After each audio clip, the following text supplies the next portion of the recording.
Hello viewers, welcome to Telugu Stars.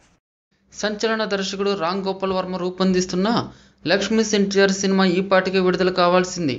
కానీ censor మరికొన్ని సమస్యల కారణంగా విడుదల వాయిదా పడుతూ వస్తుంది. మార్చి 29న విడుదల తేదీ ప్రకటించినప్పటికీ ఆ సమయానికి సినిమా వస్తుందా అనే సందేహాలు మొదలయ్యాయి. ఈ క్రమంలో ఈ రోజు సినిమా సెన్సార్ పూర్తి కావచ్చని నిర్మాత రాకేష్ రెడ్డి వెల్లడించారు. ఈ రోజు ఉదయం 11 గంటలకు ఎన్నికల సంఘం ఎదుట వ్యక్తిగతంగా హాజరయ్యాడు నిర్మాత రాకేష్ రెడ్డి. లక్ష్మీ ఎన్టీఆర్ పై వస్తున్న అభ్యంతరాలపై చిత్ర నిర్మాత ఎంసీఎంసీ కమిటీ ఎదుట వ్యక్తిగతంగా హాజరై వివరణ ఇచ్చారు.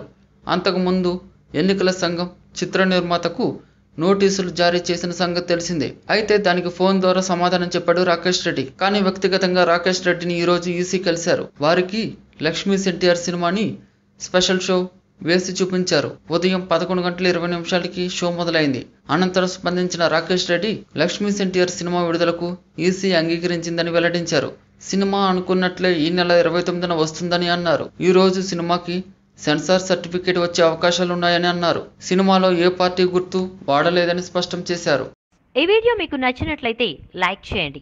మీ అభిప్రాయాన్ని కామెంట్ చేయండి. For more latest movie updates please subscribe Telugu stars.